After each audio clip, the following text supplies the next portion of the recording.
और जी welcome back. और जैसा कि आप जानते हैं हम हमेशा आपके लिए ऐसे सब्जेक्ट्स लेकर आते हैं जिससे एटलीस्ट आपकी ज़िंदगी बेहतर। और आजकल तो बहुत सारे ऐसे फ्रॉड्स भी देखने को मिल रहे हैं जो हम ये देखते हैं कि ऑनलाइन शॉपिंग के हवाले से हो या फिर ये है कि कोई ना कोई स्कैम जो है वो आता है और उससे आप अपने लिंक को शेयर कर दें या अपने लिंक को ओपन कर देते हैं उस लिंक को, तो उसके बाद फिर आपके अकाउंट्स भी जो है वो चले जाते हैं। और इसके साथ साथ एक और जो सबसे बड़ा प्रॉब्लम आता है जो आजकल एक जो बल्कि रिसेंटली एक ख़बर में भी आया था कि अकाउंट में से पैसे निकलते निकलते बच गए थे। तो किस तरह से ये ऑनलाइन फ्रॉड्स हो रहे हैं और स्पेशली फ़िशिंग के हवाले से बात करेंगे। ये लफ्ज़ बहुत इंपॉर्टेंट है, इसको ज़रा गौर से आप लोग सुन लें। फ़िशिंग का लफ्ज़ ये स्पेशली ऑनलाइन के जो जालसाजी है उसके हवाले से ये इस्तेमाल भी किया जाता है। तो आप ये बहुत सारी बातें आज हम करेंगे इसी हवाले से। हमारे साथ जो गेस्ट मौजूद है, सबसे पहले तो मैं उनका तारुफ करवा दूँ। हमारे साथ हैं कमल चीमा जो IT एक्सपर्ट है। अस्सलाम वालेकुम। वालेकुम अस्सलाम। होपफुली आप बिल्कुल ठीक ठाक होंगी। जी जी बिल्कुल, थैंक यू सो मच। अच्छा, सबसे पहले तो हम आपसे ये जानेंगे कि ये ऑनलाइन फ्रॉड और जो डिजिटल जालसाजी जिसे कहा जाता है ये कितने अक़साम की है, और हम फ़िशिंग पर भी बात करेंगे। हाँ जी, देखिए ये जो ऑनलाइन जालसाजी है इसमें बहुत सारे डिफरेंट वेज हैं। कुछ तो बिल्कुल डायरेक्ट कह लें कि साइबर अटैक हैं। कुछ जो है वो इस तरह से होता है कि ह्यूमन इंजीनियरिंग या सोशल इंजीनियरिंग जिसे कहते हैं उसके थ्रू ये अटैक किए जाते हैं। उसमें बहुत सारी डिफरेंट किस्में हैं। जो ऑनलाइन अटैक्स हैं जो कि जिसमें किसी को इन्वॉल्व नहीं करते, किसी से बात करके उनको बेवकूफ़ नहीं बनाना, बहुत सारी किस्में हैं। DDoS अटैक्स हैं जिसमें बहुत ज्यादा ट्रैफिक भेजना शुरू कर देते हैं किसी वेबसाइट की तरफ, जो उसकी सर्विसेज जो है वो नहीं आ सकती है, वो यूजलेस हो जाती है, उसमें बहुत ज्यादा ट्रैफिक आ रही होती है तो वो उनके सर्वर्स हैंडल नहीं कर सकते। और इस तरह के बहुत सारे जो है वो डिफरेंट अटैक्स होते हैं। ब्रूट फोर्स अटैक्स होते हैं, लोगों के पासवर्ड ले लेते हैं। अगर आपने पासवर्ड सही नहीं रखा हुआ या आपका शॉर्ट लेंथ का पासवर्ड है तो उस पासवर्ड को क्रैक किया जा सकता है। तो इसलिए कहते हैं कि जी आप लॉन्ग पासवर्ड रखें, मोर देन 8 कैरेक्टर, और उसके अंदर आप कैप्स भी यूज करें, स्मॉल भी यूज करें, स्पेशल कैरेक्टर्स भी यूज करें, नंबर्स भी यूज करें, ताकि आपका एक स्ट्रॉन्ग पासवर्ड हो जिसको जिसमें जब ब्रूट फोर्स हो रहा तो उसमें इतनी ज्यादा कॉम्बिनेशन जो कि वो रीजनेबल टाइम के अंदर क्रैक ना हो सके। तो अच्छा। इसका फिर आ जाते हैं सोशल इंजीनियरिंग की तरफ। सबसे कॉमन टाइप ऑफ अटैक है, क्योंकि देखिए हमारी साइबर सिक्योरिटी बहुत अच्छी होगी, बहुत सारे टूल्स आ गए, तो फिर दूसरा जो अटैक है जो कि ज्यादा आसान है वो ये कि लोगों को बेवकूफ बना के और उनसे ऐसा काम करवा लिया जाए, उनको ऐसे लिंक पे क्लिक कर दिया जाए कि वो खुद वॉलंटरली अपनी इंफॉर्मेशन, जो अपनी सेंसिटिव इंफॉर्मेशन है, क्रेडिट कार्ड की इंफॉर्मेशन या दूसरी इंफॉर्मेशन, वो डाइवर्ज खुद से करते हैं। और इस तरह जो है वो जो अटैकर है उसके पास वो क्रेडिट कार्ड इंफॉर्मेशन आ जाएगी और ये इस तरह के अटैक्स होते हैं। इसमें फिर बहुत सारे तरीके होते हैं। हाँ आप कुछ कहना चाह रही थी? जी जी, मैं नहीं, आप कंटिन्यू करें फिर मैं आपसे सवाल करती हूँ। इसमें बहुत सारे तरीके होते हैं। जो आपने फिशिंग अटैक की बात की वो भी इसी तरह होता है कि आप जो है वो किसी को इस तरह का एक लिंक भेजते हैं जो कि मैस्कुरेट कर रहा है एज ए लेजिटिमेट लिंक। ठीक है, वो प्रिटेंड कर रहा है कि वो एक ऐसा लिंक है जो कि जो जिसको वो ट्रस्ट कर सकते हैं। फॉर एग्जाम्पल, हो सकता है कि अगर आप अमेजोन से या वैसे दराज से, पाकिस्तान में हम तो दराज से आप कुछ खरीद रहे हैं तो वो दराज का ही लिंक लगेगा आपको। आपको लगेगा कि जैसे दराज ही की तरफ से कोई लिंक आया है, मतलब उसी कंपनी का लिंक लगेगा जिससे उससे रिलेटेड है, वो किसी भी कंपनी का। आपको लगेगा कि वो दराज का ही लिंक है, मगर असल में उसमें कोई जैसे कहते हैं ना वेट ऑफ पेज, मतलब कि उसके अंदर कोई एक स्पेलिंग मिस्टेक, कोई छोटी सी चीज उधर से उधर होगी कि वो एक्चुअली दराज का लिंक नहीं होगा, वो it's only pretending to be a दराज लिंक। तो वो जब आप उस पर क्लिक करेंगे तो आप एक मिलिशियस वेबसाइट, एक मिलिशियस उसकी तरफ आप डायरेक्ट हो जाएंगे। वहां पे उन्होंने बनाया हुआ ऐसे ही होगा जैसे आपको लगेगा कि ये जिससे आपने जिस कॉमर्स वेबसाइट पे आप गए थे, ई कॉमर्स वेबसाइट पे, ये उसी तरह की वेबसाइट है। उसमें आप अगर आपकी नजर तेज है तो आपको हो सकता है कहीं पे कोई स्पेलिंग मिस्टेक नजर आ जाए, कहीं पे कोई चीज नजर आ जाए, मगर नॉर्मली जो अच्छे अटैकर्स होते हैं वो बिल्कुल वैसा ही पेज बनाएंगे जैसे जिस तरह की असल वेबसाइट का लिंक होगा। फिर उसमें आपको लगेगा कि आप कुछ खरीद रहे हैं, मगर आप किसी मलिशियस वेबसाइट पे जो कि सिर्फ प्रिटेंड कर रहा है उसमें आप खरीद रहे हैं। फिर आप अपना क्रेडिट कार्ड इन्फॉर्मेशन डालेंगे और इसका क्रेडिट कार्ड इन्फॉर्मेशन जो है वो पहुंच जाएगी जो malicious इंटेंट वाले यूजर्स हैं या जो फ्रॉड कर रहे हैं उन तक पहुंच जाएगी। अच्छा, ये जो फ्रॉड करने वाले हैं, ये हर दफ़ा कोई ना कोई नई टेक्निक के साथ आते हैं। एक ज़माने में तो ये बहुत ज़्यादा फैला हुआ था कि जी आपने आपकी तस्वीरें इस लिंक में हैं, आप देखिएगा, बड़ी डिफरेंट टाइप की आपकी तस्वीरें। फिर आया कि आपके जो है शॉपिंग, इस साइट से शॉपिंग करें, आपको इतना डिस्काउंट होगा। फिर बहुत सारी ऐसी चीज़ें जो है डिफरेंट डिफरेंट आते रहे साइट। क्या एहतियात ज़रूरी है जो लोग इन साइट्स को जो आते हैं, इनको खोलते हैं, जिसे हम फिशिंग कहते हैं, वहाँ से जो उनकी साइट्स आती हैं वो खोल देते हैं। अच्छा, उसके बाद उनके अक्सर ऐसा होता है कि उनके पूरे पूरे ऐप्स भी उड़ जाते हैं, जिस तरह व्हाट्सएप पे उनका हैक कर लेते हैं, वो हैकिंग भी हो जाती है।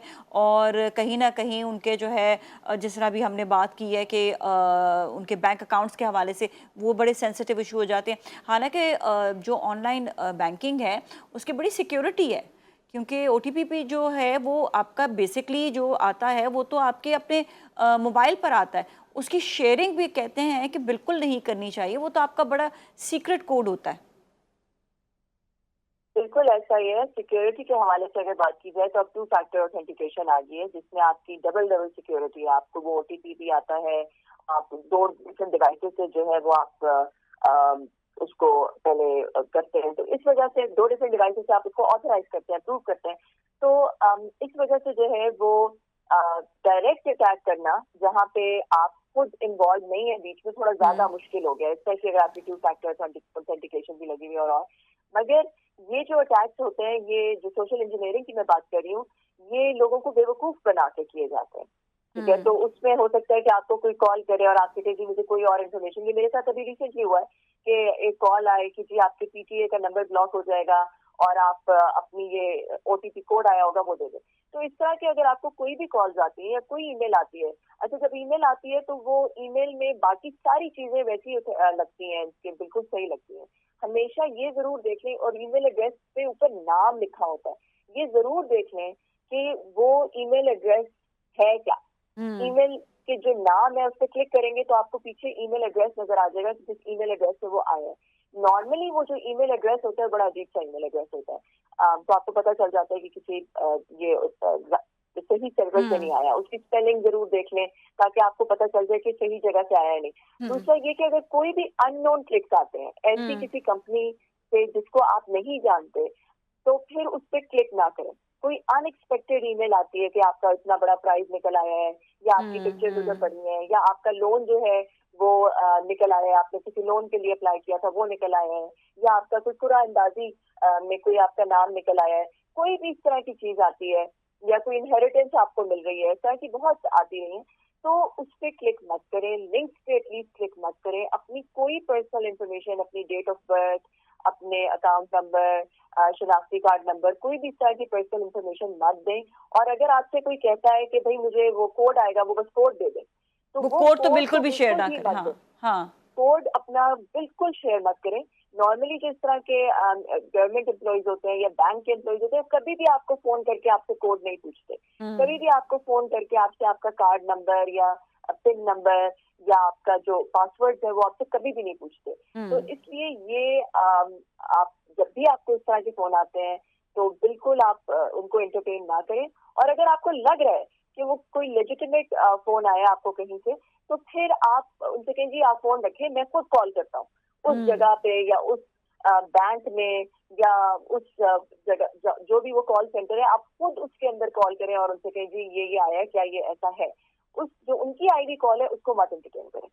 अच्छा, यहाँ पे तो जो एहतियात की जब बात आती है तो किन किन चीज़ों का आपने तो ये तो बताया कि पासवर्ड और इन चीज़ों का एहतियात करने की ज़रूरत है। इसके अलावा भी आप ये बताएं कि कौन कौन सी ऐसी चीज़ें जिस पे एहतियात करना बेहद ज़रूरी है, कि आपके अपने ऐप्स भी जो ना उड़ जाए ना कहीं, जिस तरह हमारी जो कोई साइट्स हैं, आपके अपने सोशल पेजेस हैं, वो भी उड़ जाते हैं या उनके पास चले जाते हैं, उनके हवाले हो जाते हैं, हैक हो जाते हैं।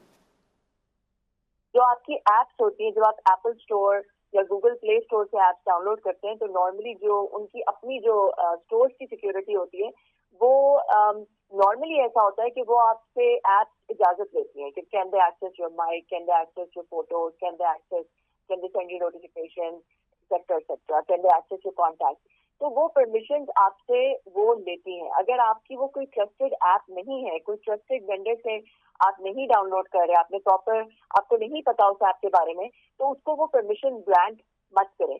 और अगर आपने किसी को, अगर आपने चेक करना है कि कौन सी परमिशन है कौन सी ऐप के पास, तो आप अपने फोन में जाके अपनी प्राइवेसी सेटिंग्स में जाके चेक भी कर सकते हैं कि आप जो डिफरेंट ऐप्स है आपके फोन में उनको क्या क्या परमिशन है, और आप अपनी प्राइवेसी सेटिंग्स में वो परमिशन जाके ऑफ भी कर सकते हैं। इसी तरह जो आपका लैपटॉप, ये जो आपकी वेबसाइट, फेसबुक, डिफरेंट वेबसाइट्स हैं, वहाँ पे भी आपके बिल्कुल आपके पास ये इख्तियार है कि आप प्राइवेसी सेटिंग्स में जाके जो डिफरेंट परमिशन आपने उन ऐप्स को दी हुई है वो आप ऑफ कर सकते हैं। कुछ ऐसी चीजें होती हैं जो कि सही तरह से काम नहीं करती है, अगर आप वो परमिशन ऑफ कर दें तो वो आपने देखना होता है कि कहाँ पे कौन सी ऐप को आपने क्या परमिशन देनी है। मगर वेल नोन ऐप्स को, जब वेल नोन ऐप्स जो है वो इस तरह की परमिशन को लेकर उनसे फ्रॉड नहीं करते, मगर जो अननोन ऐप्स हैं you have to be very careful. अच्छा, ऑनलाइन शॉपिंग में किन किन चीज़ों का एहतियात करना चाहिए? देखिए, सबसे पहले तो इस चीज का एहतियात करना चाहिए कि जहाँ से आप शॉप कर रहे हैं क्या वो well known e commerce website है कि नहीं। ठीक है, पहले आप ये देखें सबसे पहले, और ये भी देखें कि क्या जो नॉर्मल ई कॉमर्स वेबसाइट हैं उनको भी, क्या वो भी पूरा उनका लिंक सही है कि नहीं। ये तो नहीं कि कोई और वेबसाइट इज मैस्कुरेटिंग और प्रिटेंडिंग डेटा आइडेंटिटी स्पूफिंग कर रही है ऑफ द ओरिजिनल जो कि आपकी ट्रस्टेड वेबसाइट है उसकी कोई स्पूफिंग तो नहीं कर रहा। तो सबसे पहले तो जो है वो आप ये इंश्योर कर लें।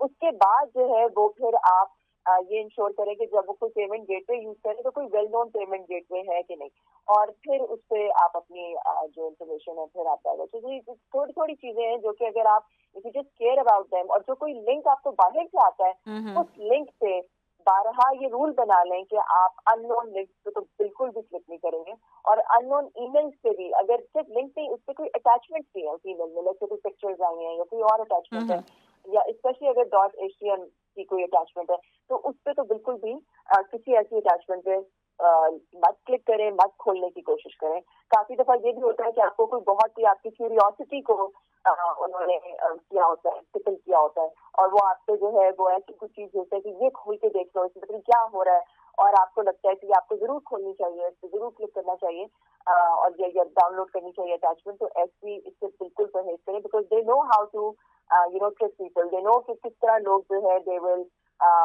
उनको बेवकूफ बना के, उनको उनकी क्यूरियोसिटी को टिकल करके या किसी और चीज को किसी और तरह से उन्हें फंसा के क्लिक कैसे कराया जाता है। ये उनकी पूरी एक स्टडी होती है, ये इस सोशल इंजीनियरिंग के पीछे पूरी एक साइंस है जी जी जी, how to get people to click. So that is the only thing that you have to avoid. बिल्कुल। हमारी तो एक फैमिली मेम्बर के साथ स्पेशली ये हुआ था कि उन्होंने व्हाट्सएप पे एक लिंक ओपन किया और उसके बाद फिर उस लिंक से वो व्हाट्सएप उन्होंने हैक कर लिया, और हमारे साथ सब जिनको हो सकता था विद इन 1 आवर उन्होंने हेल्पिंग मैसेज मांगा कि मुझे इस वक्त मदद की बहुत ज़रूरत है, पैसे भेजो। और जो जारी बात है आपके क्लोज फ्रेंड्स होते हैं या रिश्तेदार होते हैं वो फ़ौरन से आपको पैसे भेजना शुरू होते हैं विदाउट थिंकिंग एनीथिंग। तो उस ये एक बड़े जो है ना ये सेंसिटिव चीज़ है कि सिर्फ यही नहीं कि वो बैंकिंग के उनसे उनके अपनी जो इन्फॉर्मेशन ले रहे हैं, बल्कि आप ये देखें कि यहाँ पर इस तरह से भी जो है ये फ्रॉड्स हो रहे हैं। बिल्कुल, इस तरह के बहुत सारे फ्रॉड भी हमारी फैमिली में भी किसी के साथ हुआ कि किसी ने कॉल किया हमारे फैमिली मेंबर को और उनसे कहा बिल्कुल यही कि अपनी शॉर्ट स्टोरी सुनाई, और उनको एक दो डिटेल्स पता थी इसके बारे में, तो उन्होंने बगैर वेरीफाई किए उन्हें पैसे भेज दिए, काफी सारे पैसे भेज दिए। तो ये वाली चीज आजकल बहुत कॉमन है। अगर आपका कोई भी रिश्तेदार आपको कॉल करता है, आप उसका फोन बंद करके उन्हें खुद कॉल करें। व्हाट्सएप पे कॉल आती है तो आप नॉर्मल कॉल करें और तरीके से उनको पहुंचने की कोशिश करें, क्योंकि व्हाट्सएप का यही होता है। अभी मैंने जो आपको बताया कुछ उससे पहले मैं बताया वो व्हाट्सएप का ही था कि मेरा WhatsApp log in log out हो जाता और उनके डिवाइस पे मेरा व्हाट्सएप खुल जाता, और इससे पहले कि मैं अपने कॉन्टैक्ट को इन्फॉर्म कर सकती वो इसी तरह की कोई चीज कर सकते थे। अच्छा, इसमें सीक्रेट कोड्स भी आते हैं, व्हाट्सएप पे भी सीक्रेट कोड है, बल्कि और बहुत सारे आपके जितने भी जिस तरह फेसबुक वगैरह आपने अपना सीक्रेट कोड, कहते हैं ना कि सिक्योरिटी थोड़ी सी और स्ट्रॉन्ग कर लें। ये तो खैर सारी जो बातें थी ये तो हम उनकी बात कर रहे हैं कि आपके अपने सोशल पेजेस हैं, लेकिन इसके अलावा जितनी भी और ऑनलाइन शॉपिंग हो गई या आपके ऑनलाइन जो है आपके बैंक अकाउंट्स की डिटेल्स हो गई, ये कभी भी शेयर नहीं करनी चाहिए। थैंक यू सो मच कमल, आपने बहुत इंपॉर्टेंट आज मौजूद पर बात की और बहुत इंपॉर्टेंट पॉइंट्स भी आपने हमें बताए कि किस तरह से अपना ख्याल भी आप रखें। और इट्स वेरी इंपॉर्टेंट क्योंकि आपकी अपनी, क्योंकि आजकल डिजिटल वर्ल्ड है, अब इसमें आपको खुद भी ख्याल रखने की ज़रूरत है। पहले तो एक डायरेक्ट कोई चोरी के लिए आता था, ये चोरी भी अब अलग तरीके से हो रही है। तो इसमें आपको बहुत सी चीज़ों के का ख्याल भी रखने की ज़रूरत है और एहतियात भी करने की ज़रूरत है। इसके साथ ही जाएंगे ब्रेक की जानिब और ब्रेक के बाद वापस मिलते हैं। So you don't go anywhere.